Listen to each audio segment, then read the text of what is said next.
what's going on, you guys? Nick here with Nick Strength and Power. I've got a couple of interesting stories for you guys today. The first story that I've got for you guys, the latest physique update from Brandon Curry at under 4 weeks out from the 2025 Arnold Classic. Now, Brandon, he posted a training video, and at the end of that video was this very brief side chest still shot.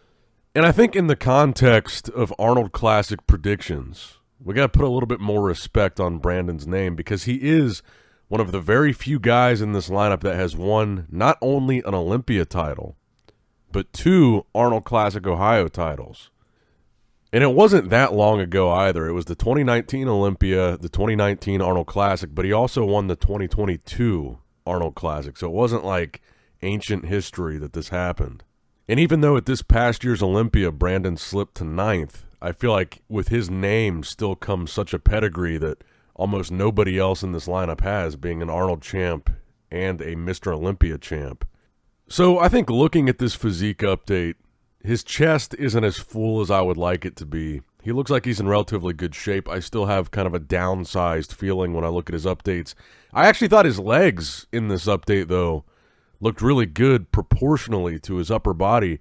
I mean, Brandon always gets criticized for the size of his legs.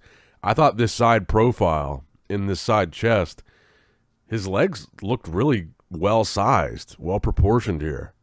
I'm not saying his legs look huge, but proportionally for him, compared to his upper body, they match really well, I think. And maybe that could be because his upper body is downsized a little bit. And I think, again, it's worth pointing out that this prep is going to be different for Brandon because he's staying in the States and prepping here. He's not going overseas. He's not going to Oxygen Gym. He's not going to Kuwait. He is doing a different style of prep this time so he can be here with his family. And I do kind of wonder if this Arnold doesn't go the way that he's hoping it goes. Like, obviously, I think he would probably agree the Olympia didn't go the way that he was hoping it was going to go. Like, for example, if Brandon is outside of, like, the top 5 or 6 at the Arnold, I'm not saying he's going to be, but it is possible. I do feel like we could potentially see a Brandon Curry retirement, especially with his focus seeming to be shifting.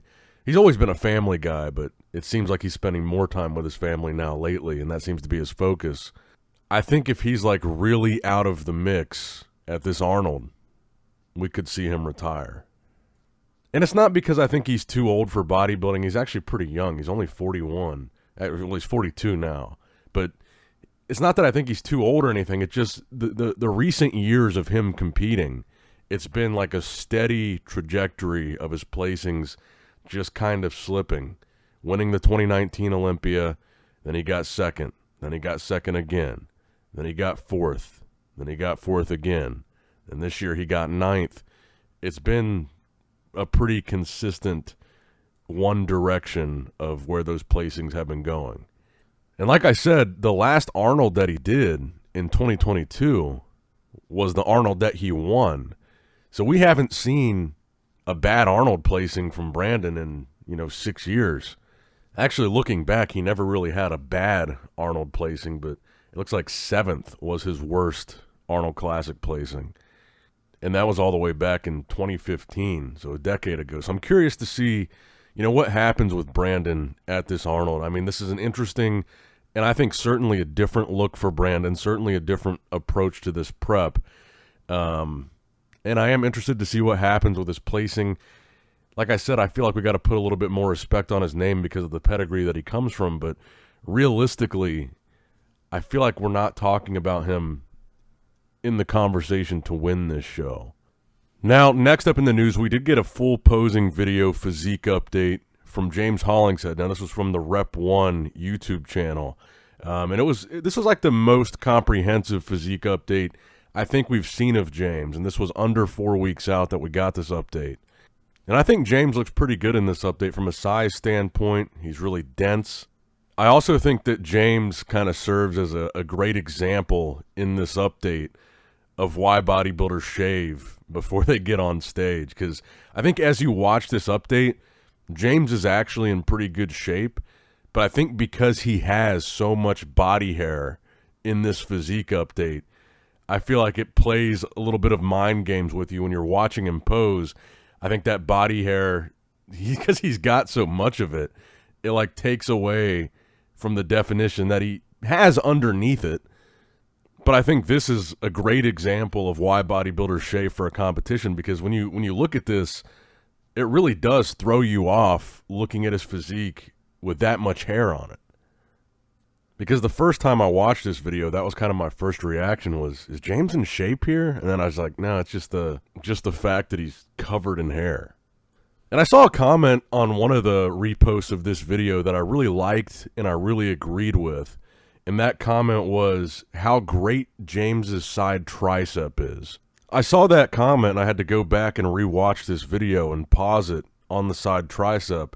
And James really does, just the way that he hits that pose, the proportions of his physique in that pose, I do really like his side tricep. I thought that was a good comment worth going back and revisiting. But let me know what you guys think in the comments down below. Where do you think James Hollingshead is going to place in this lineup at the Arnold? Now, next up in the news, I wanted to circle back to the Sam Sulek thing, because that seems to have been such a big point of interest of the last video.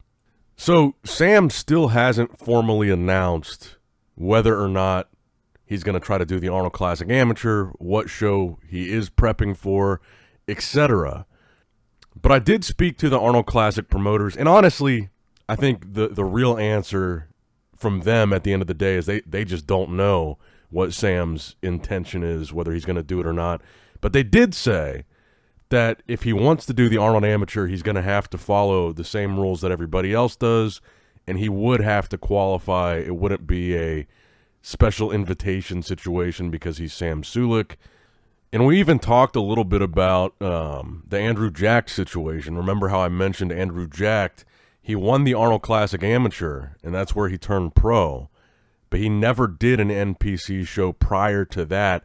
And the reason they said for that, and again, I don't know if the promoters actually call the shots or the IFBB calls to the shots when it comes to athlete eligibility for a show that needs to be qualified for. But they said that in Andrew Jack's case, he was allowed to compete because at the time there wasn't a qualifier in Dubai that was NPC sanctioned. Because he did compete in like some other federation that had nothing to do with the NPC, and that was like the first show that he ever did it, but it was nothing to do with NPC IFBB. So he wasn't qualified for the Arnold Amateur when he did it and won it in 2022. But again, the excuse for that was there just wasn't a qualifier for him where he was from in Dubai. And they did kind of give me the impression from talking to them that maybe Sam had given them the impression that he was interested in doing the Arnold Amateur. But again, I think the real answer from the promoters is they just don't know, because he does have to qualify. They don't know if he is going to qualify, what show he's going to do, if he's going to do the Arnold Amateur after that. It sounds like the real answer is they just don't know. But I did get the impression that Sam had maybe expressed interest in that being a show that he does. But he would have to qualify, and there's two main qualifying opportunities. So again, Sam would have to place top 2 at a national qualifier. There's going to be one in Las Vegas on February 15th, and there's going to be another one in California, the Gold Coast Muscle Classic, on February 22nd. There's a couple that are also in Japan, but as far as national qualifier shows here, those are the only 2 that I know about before the Arnold, and those would be the 2 chances that Sam has to qualify. And again, he just has to place top 2. Because the Arnold Amateur does start earlier than the Arnold Pro. It starts on Thursday, which would be February 27th, so it doesn't even start in March. It starts this month, like 20-something days. But then I was also told something else pretty interesting. Again, I don't know if it's true, but they said that Sam intends to do classic physique and not bodybuilding when he competes. Now, that was a little surprising to me because I thought Sam would be almost certainly too heavy for the classic physique weight restrictions, especially in the NPC. They're even lower there than they are to be a pro.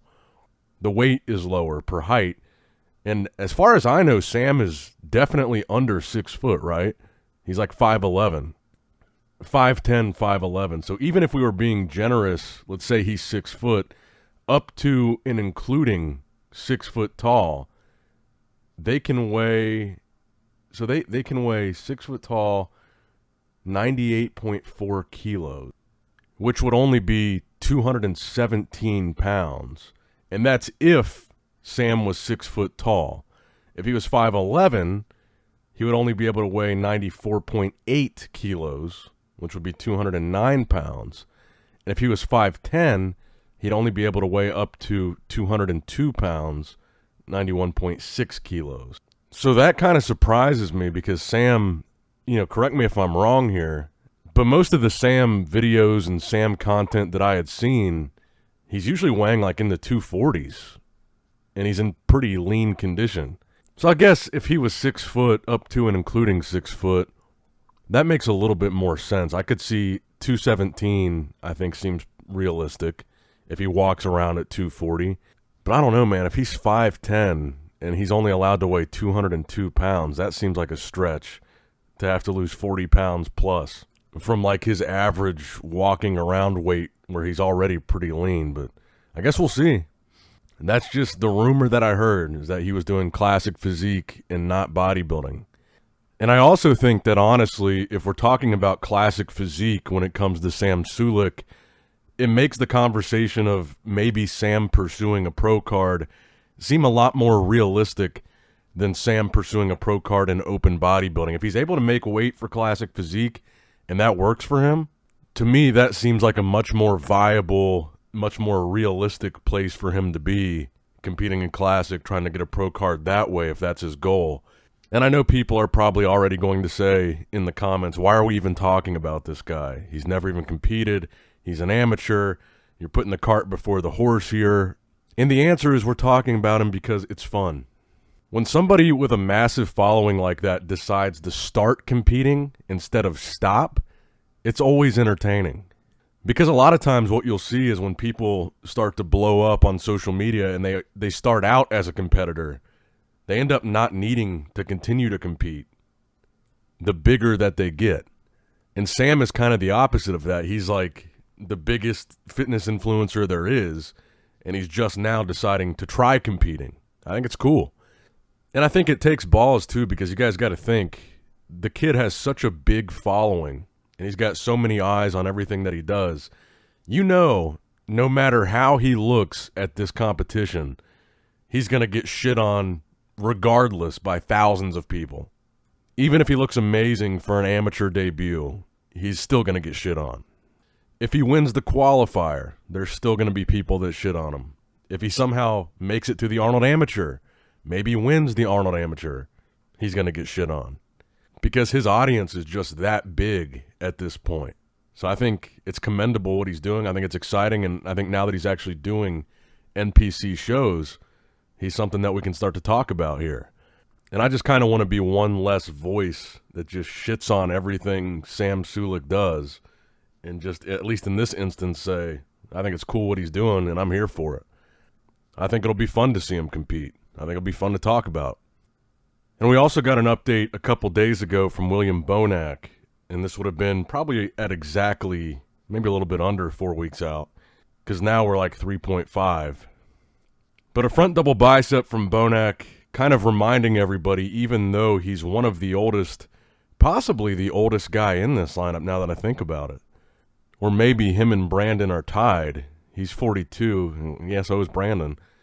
But I think just showing off a really impressive physique for a guy that's been around as long as he has, and just been able to reinvent himself and come back almost as sharp as ever now that he's working with Boss of Outlaw. The package that they've been putting together this year at the shows that Bonac was doing, it was pretty remarkable to see how he kind of reinvented and revived his physique just working with a new coach and looking at updates like this and keeping in mind he's one of the oldest guys in this lineup, if not the oldest. I just think it's pretty remarkable how sharp he still looks and how polished he still looks in an update like this. And the final story that I've got for you guys today, the latest physique update from none other than Mike Sommerfeld, who is a lot of people's favorite going into the Arnold Classic. For the Classic Physique division, dethroning Wesley Vissers. Now, I've been seeing some interesting comments about Mike. It seems like a lot of people feel like Mike has almost more of a 212 or open look to his physique because of the amount of size that he has. I've been seeing a lot of comments on a lot of his updates of people just saying he's got a great physique, but he's starting to get away from classic. I don't know if I necessarily agree with that. I think he certainly is one of the bigger, more muscular guys in classic. I certainly agree with that, and I certainly could see it being within the realm of possibility that maybe he switches eventually from classic to open or classic to 212 or whatever, but I still think he's got a classic physique. I mean, his lines in his flow are insane. Crazy V-taper. He's got great posing routines. I mean, those are the things that classic physique is really about: presentation, posing, structure. And he's got all that, and like I said, I certainly agree he's one of the thicker classic guys. He's got a lot of muscle, and I think it will be interesting to see if he struggles with making weight for classic in the future, because he's definitely not one of the taller guys. I would assume his weight cap is probably under 200 pounds. And, you know, you look at his physique in this video, it's hard to believe that he would be under 200 pounds. But anyway, I just thought some of those comments were interesting about Mike, and I was curious if you guys, in the comments down below, let me know, do you agree with that? Do you think Mike is too muscular for classic and maybe should be 212 or open? Or do you think he's just a classic guy with a lot of muscle? Because there were certainly guys with a ton of muscle in the golden era of bodybuilding. It didn't make them not classic. It just made them very muscular, classic physiques. But who do you guys got winning in the comments down below, Wesley or Mike Sommerfeld? That's going to wrap it up for the video, guys. I hope you did, in fact, enjoy it. Let me know what you guys think down below. Like, comment, subscribe, all that good stuff. I promised you guys I was going to try to make it up to you this week because I was sick last week and I missed so many videos last week. I was going to try to do more frequent and a little bit longer videos this week. I'm trying to stick to that. Last video was pretty long. This video is about 20 minutes. If you guys are enjoying that, make sure you like the videos, and I'll keep doing longer ones. But as always, I love you guys. I appreciate you guys. Nick Strength and Power, signing out.